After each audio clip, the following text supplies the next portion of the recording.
Central Bank of Nigeria is the bankers' bank in Nigeria. It's the bankers' bank. So setting the tone for how customers should be treated will be key. You know, when you say the teacher should teach the teacher. Yeah.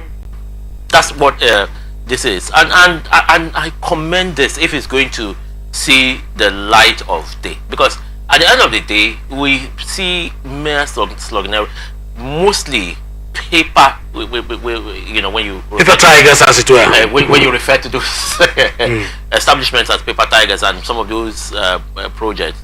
But this is going to be a very good one if we see it to implementation.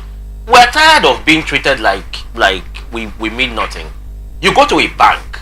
I'm not talking about central bank. I mean, go to a commercial bank, a bank that have built to service the customers, and they treat you as though you came there to beg money. So about time that this act and this particular phase of our lives are implemented, are lifted. Yes. To give a customer a sense of responsibility. Exactly. If you ask me what the banks should do differently, it's cybercrime. A lot of Nigerians who put their money and hope in the banks are being shortchanged and scammed. The best the bank gives us is a scam alert.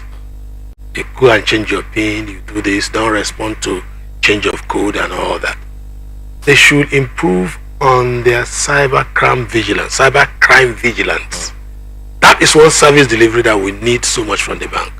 If they're talking about changing or renewing or reforming their service charter, based on it's Sovicom, right? Yes.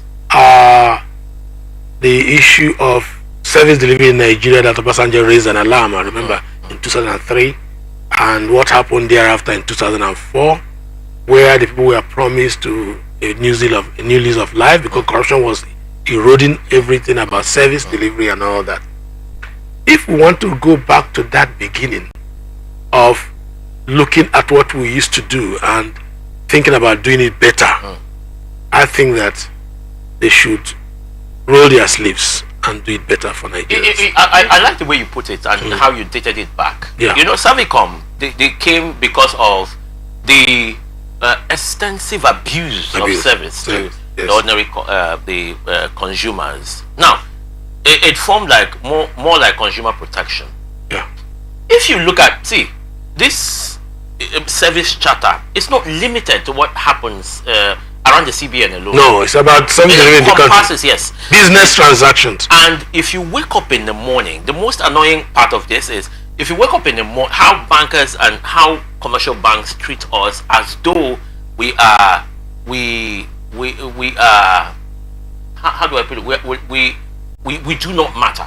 You wake up in the morning and a bank sends you service charge, ATM refurbishment, SMS charge, what card maintenance, and electronic transfer. You know that. Meanwhile, you're charged for every transfer made.